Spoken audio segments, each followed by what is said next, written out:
तो आप रिमाइंड कराओगे मुझे 2 बार 3 बार, क्योंकि आजकल बहुत शेड्यूल बहुत ज्यादा बिजी है, तो कई बार मिस हो जाते हैं मैसेजेस। तो अगर एक बार पढ़ के मैंने बोल दिया कि मैं आपको, जैसे सिलेबस के लिए मैंने आपको बोल दिया था कि मैं आपको शेयर करूंगी, बट अभी मैंने देखा तो मुझे याद आया तो मैंने शेयर कर दिया। लेकिन हो सकता है कोई इम्पोर्टेंट बातें हो या आपको भी क्वेरी हो, अगर मैं एक बार में नहीं रिप्लाई करती तो आप बार बार रिमाइंड कराओगे, ठीक है? आई विल डेफिनेटली, बट कई बार मैसेजेस मिस हो जाते हैं, कई बार याद नहीं रहता है।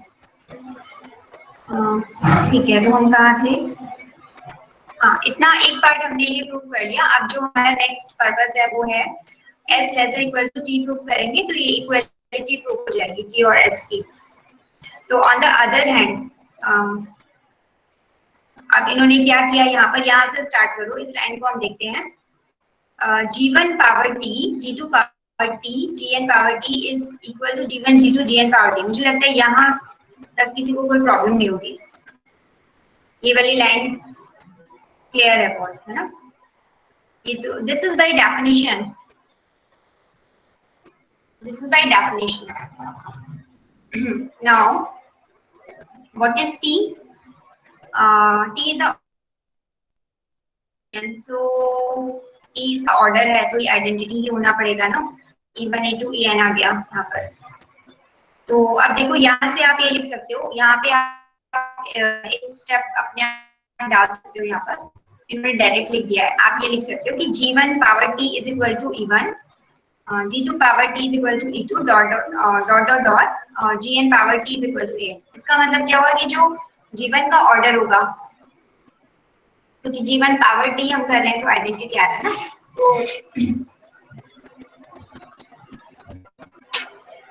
तो T क्या G1 के ऑर्डर का मल्टीपल है, यहाँ से क्लियर होता है। इसी तरह T is multiple of order of G2, likewise T is multiple of order of Gn, so T is a common multiple of order of G1, order of G2 and order of Gn। तो T इसका common multiple हो गया, लेकिन S क्या था, वो least common multiple था। T is common multiple but S is least common multiple, so S has to be less than or equal to T। तो ये दोनों जो इनइक्वालिटीज हैं, यहाँ से आपको S इक्वल टू T मिल जाता है। This completes the theorem. Is that okay? Or should I repeat?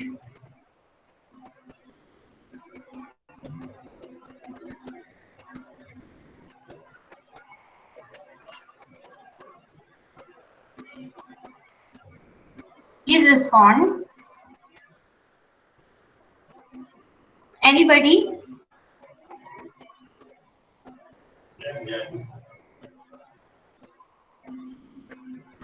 Okay, I hope it's clear. I'm assuming it to be clear for everybody. So now move ahead. The next three examples are applications of theorem 8.1, which we just now.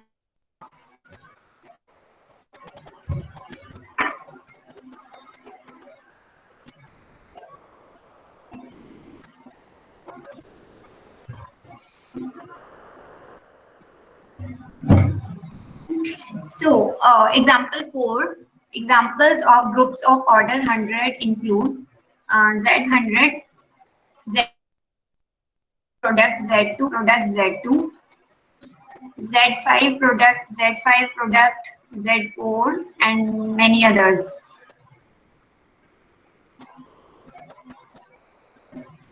Z100 तो है ही 100 order का, and Z25, Z2, Z2, तो इसमें भी आप multiply करोगे, order कैसे निकालते हैं हम, मल्टीप्लाई कर देते हैं। इसी तरह बाकी भी लिखे हुए हैं Z5, Z5, Z2, Z2, D50, D10, Z5. These are not isomorphic, is an easy consequence of theorem 8.1.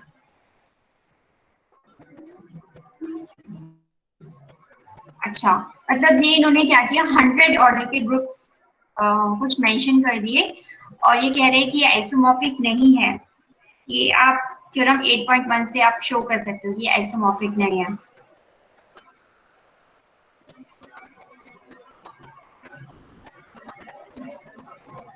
तो आइसोमॉर्फिक मीनिंग अगर हम ये दिखा पाए कि किसी ऑर्डर का एक एलिमेंट है और उधर नहीं है, और सम नंबर, इस नंबर का एक ऑर्डर का एक एलिमेंट इधर है और इस ग्रुप में नहीं है, तो प्रूफ हो जाएगा नॉन आइसोमॉर्फिक।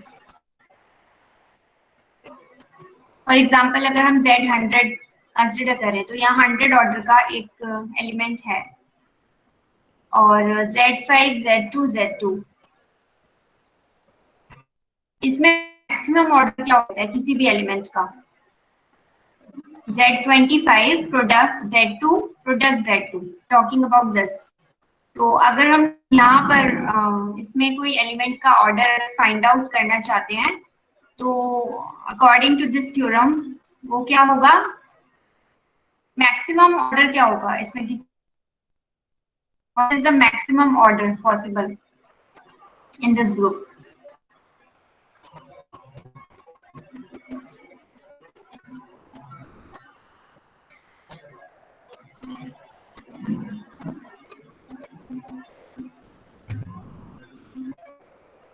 Z25 का मैक्सिमम ऑर्डर क्या है किसी भी एलिमेंट का? Z25 में कोई भी एलिमेंट अगर हम लें तो मैक्सिमम पॉसिबल ऑर्डर उसके लिए क्या हो सकता है? स्टूडेंट्स आप लोग कुछ बोलोगे नहीं तो मुझे 25, यस ठीक है, 25 होगा। और Z2 में मैक्सिमम ऑर्डर 2 हो सकता है, Z2 है तो मैक्सिमम ऑर्डर 2 होगा। तो मैक्सिमम अगर हम प्रोडक्ट में किसी भी एलिमेंट का अगर ऑर्डर देखें मैक्सिमम होगा LCM ऑफ 25, 2, 2।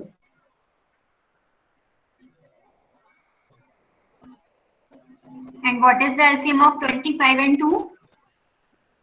50। ठीक है, तो मैक्सिमम पॉसिबल ऑर्डर जो आया यहाँ पर वो क्या आता है, 50 आता है। लेकिन यहाँ पर 100 ऑर्डर का भी एक एलिमेंट है, तो ये दोनों आइसोमॉर्फिक नहीं हो सकते हैं। ठीक है, इसी तरह ये वाला ग्रुप, इसमें देखो Z5 product Z5 product Z4, what is the maximum possible order in this group?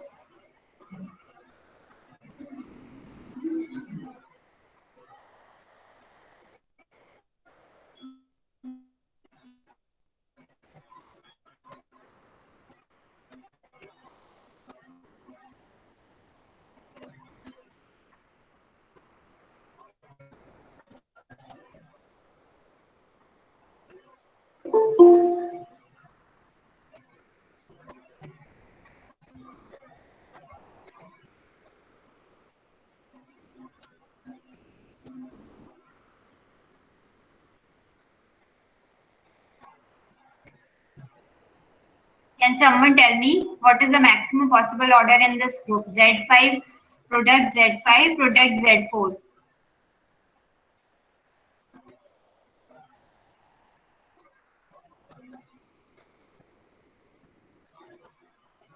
That will be LCM of 5 and 4, तो 20 हो जाएगा। इसी तरह यहाँ इस ग्रुप में अगर हम देखें तो LCM of 5 and 2 which will be 10।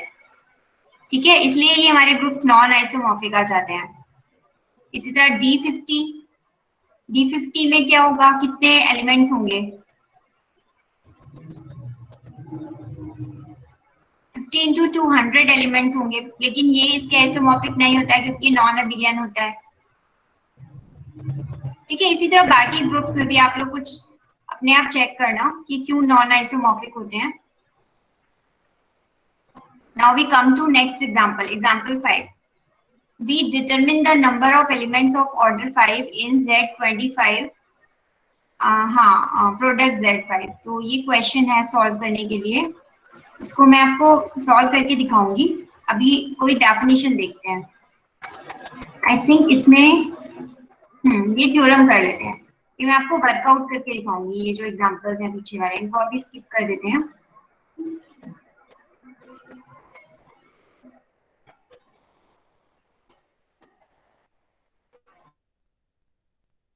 So someone tell me the definition of a cyclic group.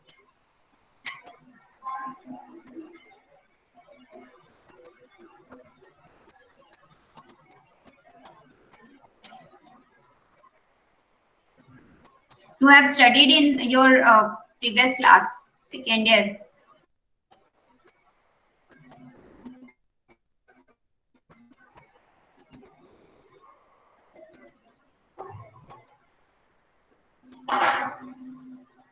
Ma'am, that is generated by a single element. Groups that are generated by a single element. Yes. Generated by a single element, that is cyclic.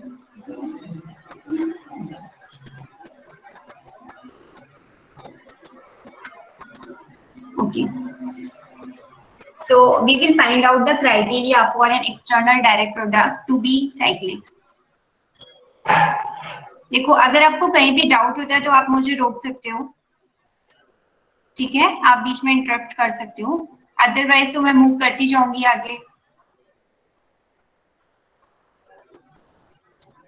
ठीक है? और या आप कोई suggestion देना चाहते हो, क्योंकि आप बाकी टीचर्स की भी क्लासेस ऑनलाइन अटेंड कर रहे हो, तो आप बता सकते हो कि मैम आप इस तरह से पढ़ाइए, कुछ सजेशन देना चाहते हो ताकि इम्प्रूव कर पाए हम इसको, टीचिंग लर्निंग प्रोसेस को, ठीक है? So let's start. I read the statement.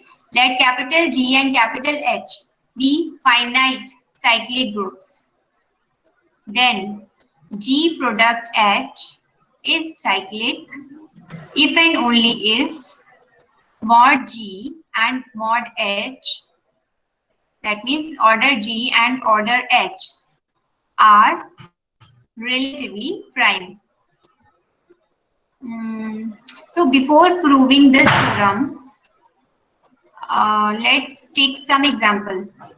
If we take Z2 and Z4 and make their direct product, तो उसको एक बार वर्कआउट करके देख सकते हो आप कि वो साइक्लिक क्यों नहीं बनता है. फॉर एग्जाम्पल, अगर हम Z2 और Z4 लेते हैं,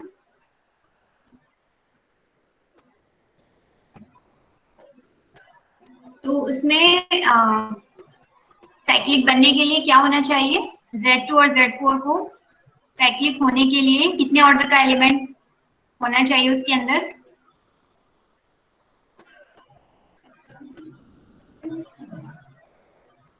What is the order of the group Z2 product Z4?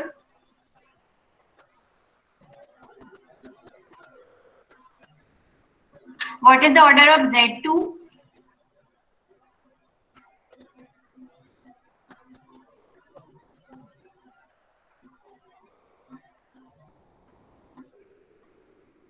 What is the order of Z2?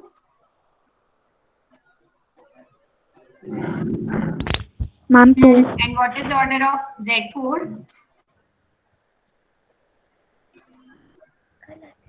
4. So what will be the order of Z2 product Z4? 8. 8 होगा ना? तो Z2 product Z4 को cyclic होने के लिए it should have an element of order 8. ठीक है, यहाँ तक क्लियर है सबको? बट Z2 प्रोडक्ट Z4 जो अभी हमने थ्योरम प्रूव की, उसके अकॉर्डिंग Z2 प्रोडक्ट Z4 की किसी भी एलिमेंट का जो मैक्सिमम ऑर्डर पॉसिबल है वो क्या है? 4, बिकॉज ऐसे हम लेंगे ना हम 2 और 4 का, तो 4 है मैक्सिमम ऑर्डर, तो 8 एलिमेंट 8 ऑर्डर का तो कोई एलिमेंट पॉसिबल ही नहीं है. How can it be cyclic? ठीक है, साइक्लिक नहीं हो सकता है. तो इस तरह से आपको थोड़ा सा आइडिया मिल गया होगा, अब हम थ्योरम का प्रूफ इजीली कर सकते हैं.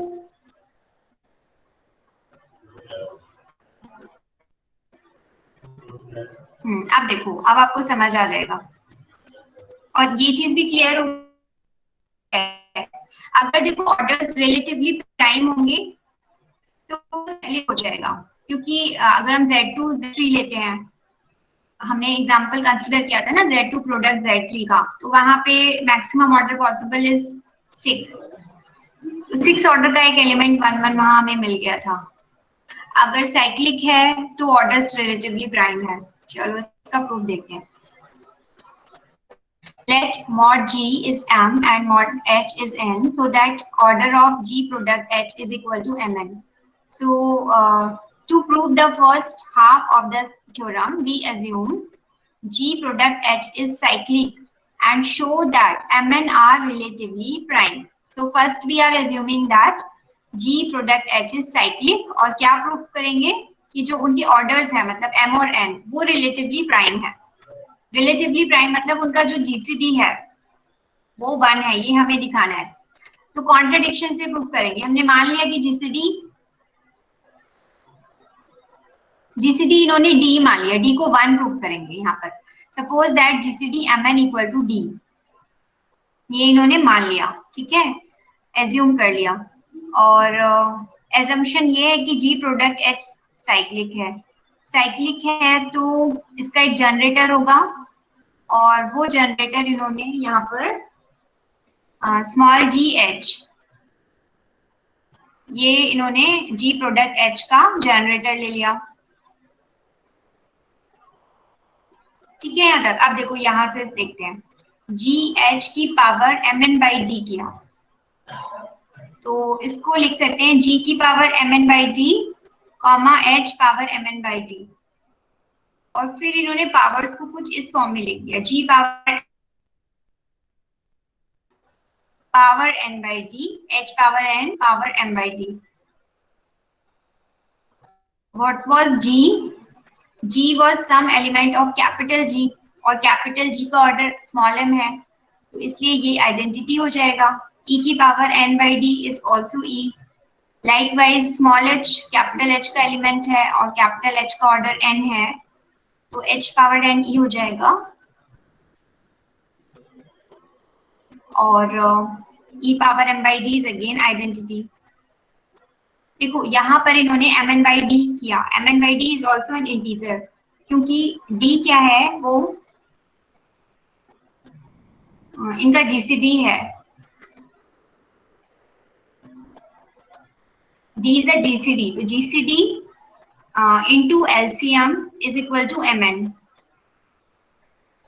जीसीडी इनटू एलसीएम, तो यहाँ पर mn को जब d से डिवाइड करेंगे तो एलसीएम आएगा, ठीक है।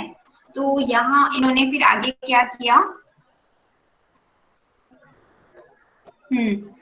अब देखो ये स्टेटमेंट देखो, G H power mn by D is equal to this identity. तो इट मीन्स कि इसका जो ऑर्डर होगा इस एलिमेंट का, g कॉमा h का जो ऑर्डर होगा वो mn बाई डी के या तो इक्वल होगा या स्मॉल होगा, वही चीज इन्होंने यहाँ पर लिखी है।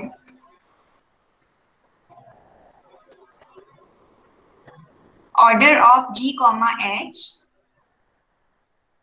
is less than or equal to mn by d, and what is order of gh? It is equal to mn.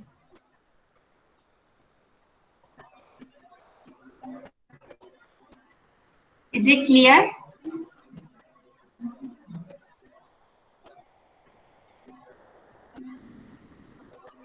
Is this line clear?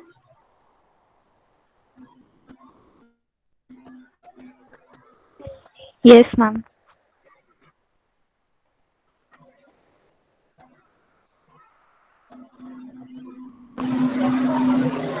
Okay, तो यहाँ से देखो mn less than equal to mn by d, it means d is equal to 1.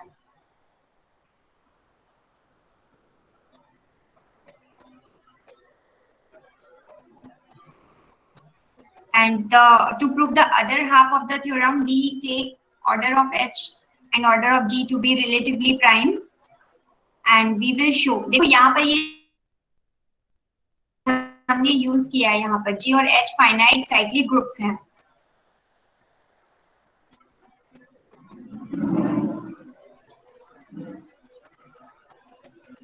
तो यहाँ पर ये जो लिखा है ना mn equal to order of gh, ये ऐसे हमने यहाँ पर यूज किया कि gh को हमने क्योंकि जनरेट किया था इसका,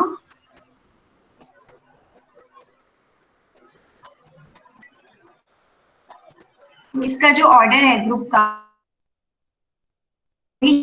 ऑर्डर होगा, और ग्रुप का ऑर्डर mn है, इसलिए यहाँ पे हमने यहाँ पर mn लिखा है।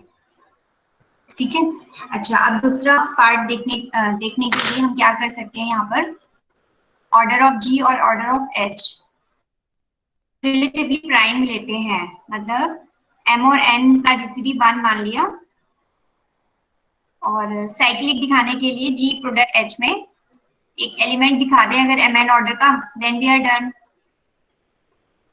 तो ये एलिमेंट जी एच, इसका ऑर्डर इन्होंने देखा, तो ये हो जाएगा एलसीएम ऑफ mn, क्योंकि जी का ऑर्डर होगा और h का ऑर्डर होगा, उसका एलसीएम ही इसका ऑर्डर होगा। और G is the generator off capital G का ऑर्डर स्मॉल m है। इसी तरह small h is generator off capital H, so order of small h is the order of capital H which is n। और ये दोनों क्योंकि relative prime है, इसलिए इनका जो एलसीएम होगा वो mn की इक्वल हो जाएगा। And this is the order of G product H। तो G प्रोडक्ट H का ऑर्डर कितना आ गया, GH के ऑर्डर के इक्वल। इट मींस कि GH जनरेटर फॉर्म करता है G प्रोडक्ट H का, जनरेटर आ गया इसका एक, इसका मतलब ये साइक्लिक ग्रुप है। ठीक है, देखो अभी मैं आपको ऐसे पढ़ा रही हूँ स्क्रीनशॉट से प्रेजेंट करके बुक से, अभी वो जब टैब आ जाएगा तो आपको सॉल्व करके दिखा दूंगी इसको। यहाँ तक ठीक है। अब उसके बाद ये जो कोरोलरी 1 है, ये बिल्कुल जो अभी हमने थ्योरम प्रूव की उसी का जनरलाइजेशन है। जैसे वहां हमने 2 के लिए प्रूव किया, यहाँ पे n फैक्टर्स हैं, n कंपोनेंट्स हैं यहाँ पर।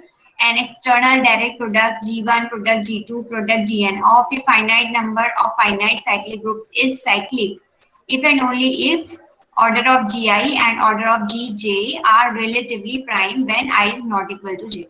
So this is generalization of the same theorem we proved now, just now. उसके बाद फिर ये जो सेकंड कोरोलरी है, इसको आप लोग खुद ट्राई करना, ये बिल्कुल ऐसी है जैसे थ्योरम से ही आ जाएगा। Criteria for this to be isomorphic to this, तो क्योंकि इसका जो ऑर्डर होता है वो n1 n2 nk है और इसका भी सेम है, तो ये दोनों तभी आइसोमॉर्फिक होंगे अगर ये साइक्लिक हो जाए। तो साइक्लिक होने के लिए इनका जो एलसीएम है n1 n2 nk का, मतलब ये इनका जो जीसीडी है वो 1 होना चाहिए, मतलब रिलेटिवली प्राइम होने चाहिए ni and j when I is different from j। तो बस इसको कोरोलरी के फॉर्म में लिख दिया, ये एक लाइन आप लिख देना, बस प्रूफ हो जाएगा। तो ये 2 कोरोलरी तरह से होंगी।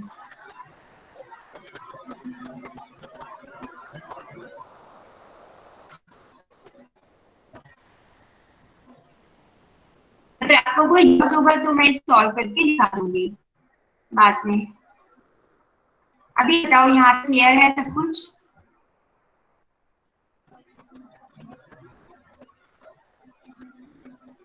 आप लोग रिस्पॉन्ड नहीं करते। मैं दूसरी क्लास को पढ़ाती हूँ कंप्यूटर साइंस को, वो कंटिन्यूअसली रिस्पॉन्ड करते हैं, बोलते रहते हैं, तो मुझे पता लगता रहता है कि क्लास को कितना क्लियर हो रहा है। यहाँ तो समझ ही नहीं आ रहा है।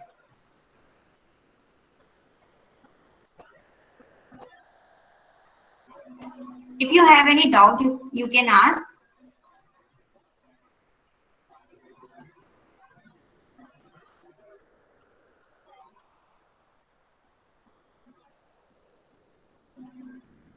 अच्छा देखो ये एग्जांपल देखते हैं। Z2 product Z2 product Z3 product Z5, इसको इन्होंने लिखा ये आइसोमॉर्फिक है इस वाले ग्रुप के, क्योंकि ये देखो Z2 और Z3 ये वाला अगर हम पार्ट कंसिडर करते हैं, because 2 and 3 are relatively prime, तो ये वाला जो पार्ट है Z2 product Z3 isomorphic to Z6 हो सकता है।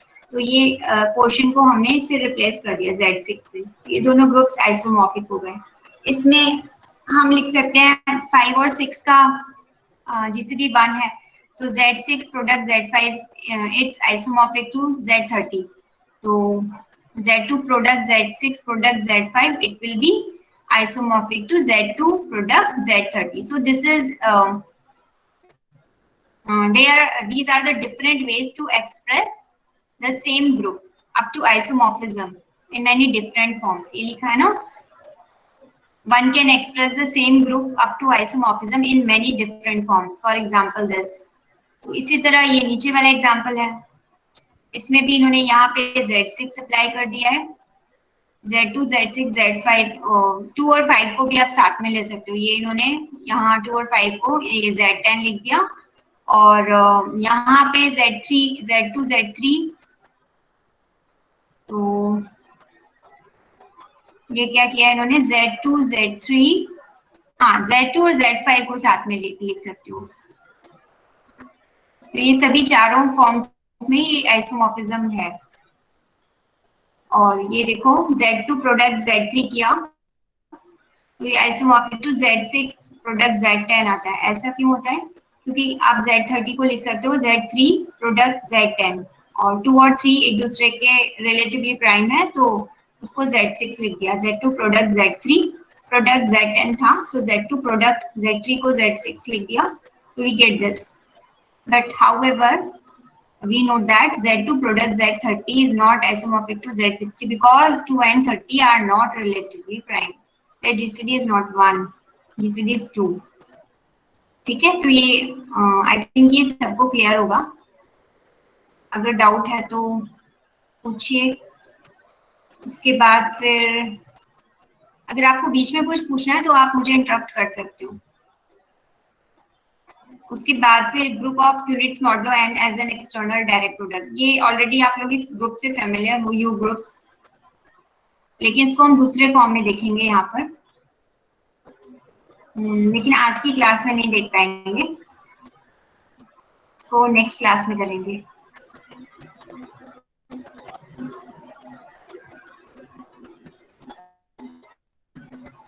एक बार हम सिलेबस देख लेते हैं। मैंने आपको ग्रुप में शेयर भी किया था। ये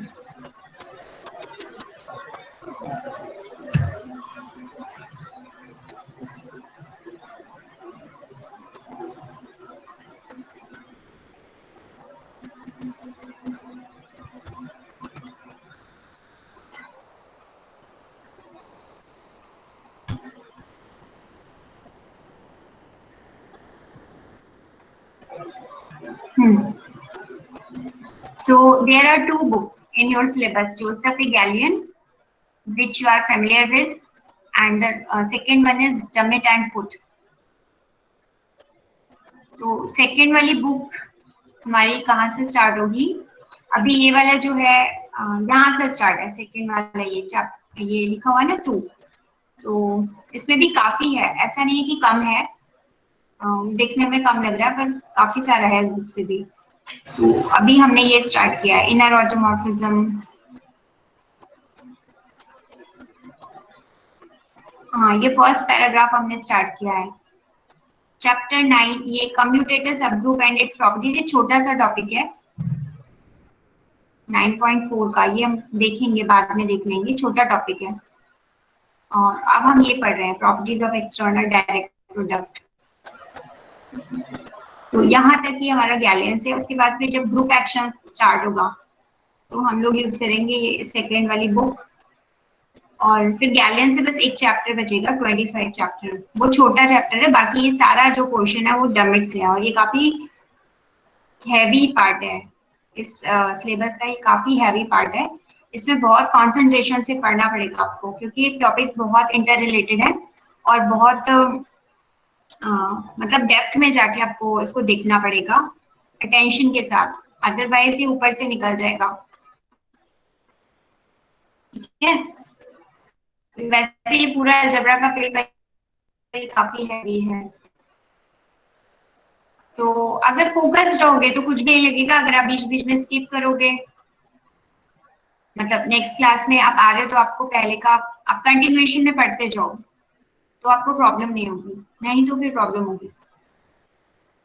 चलो ठीक है, मैं आपकी अटेंडेंस में स्टार्ट करूंगी। एक सॉफ्टवेयर डाउनलोड करना है ऑटोमेटिकली, वो ले लेगा attendance.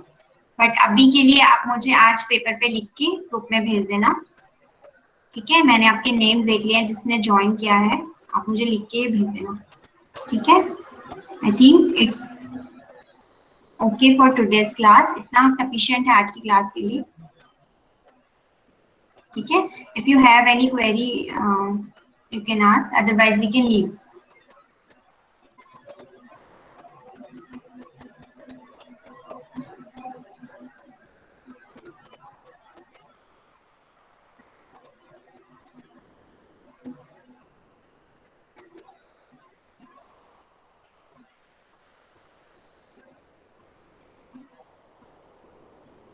Okay, thank you. So we will meet next class. जब भी होगी नेक्स्ट क्लास में मिलेंगे.